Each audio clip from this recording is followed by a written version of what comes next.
All right, welcome back to the show. As we wait for the no confidence motion and the whole vote and the result later tonight, I thought we'd let you guys know how the whole process actually works. What's going to happen tonight? What could happen after the result? So let's go to the political editor of the channel, Peter Barnes, to get the explanation. Peter, what's the process exactly? Just to give you a brief overview of kind of how this all works. Everybody knows you need 54 letters to go into Graham Brady, who is chairman of what's known as the 1922 Committee.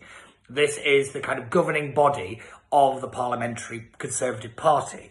They meet pretty regularly, and it's where the chance for MPs to ask Boris questions and for the kind of the committee to kind of govern around what MPs are getting up to. So a very powerful committee, and everybody pays a lot of attention to it. So how this works, Boris Johnson needs 180 votes, so 180 of his own party, to vote for him, to vote in favour of him staying in office. That works out as about half plus one, because there's about 359 Conservative MPs at the moment, so he needs half of that plus one. That's to win. Now, given political realities, he needs what I call a stonking victory. He needs a "it's my party and I'll cry when I tell you" kind of victory.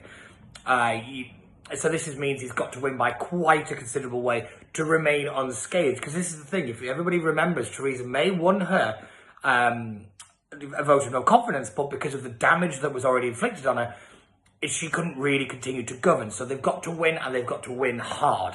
In reality, very few of them ever survive the vote of no confidence itself. But let's also remember, this is Boris Johnson, so who knows?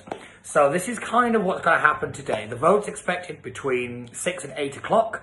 We'll see exactly how it goes. I'm expecting Boris to win. But then again, it's all about how is he going to win. Is he going to win this big majority, or is he going to kind of limp along? If they end up limping along, it becomes what's known as a death by 1,000 cuts, where it's this, then it's that and that. And then eventually the whole authority to govern is gone, and they'll have to move on. And then we'll end up with a Tory mini kind of election to pick the next Prime Minister.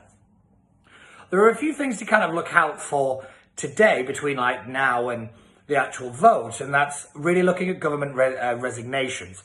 There are already, according to the Institute for Government, about 175 to 180 Conservative MPs who work in the government itself.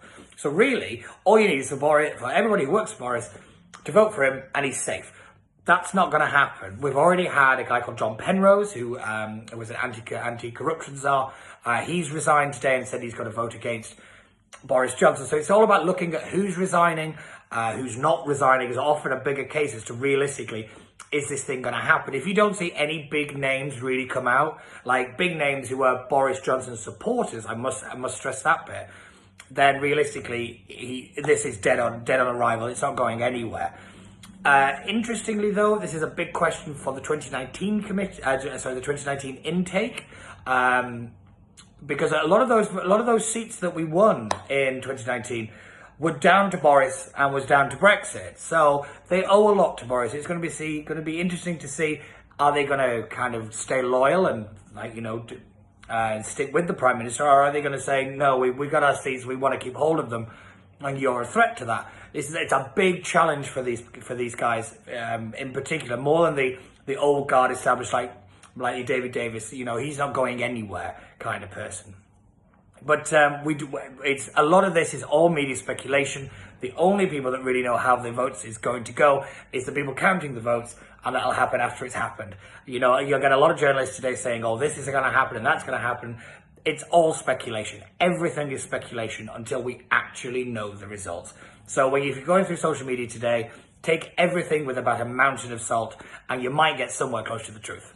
Well, thank you so much, Peter Barnes, our political editor. Not only the whole pinch of salt and social media, the same applies to the mainstream media. If you happen to watch your BBCs and Skies and any other channel, the same applies to that, because they are either going to give you a generic reporting, or they're going to basically forget the different angles and the political realities, as Peter rightly pointed out. So on this channel, we'll keep you guys posted, so stay tuned, subscribe, click on that bell next to it. That's the best way to get notified. I'm Tousi, and we are the media.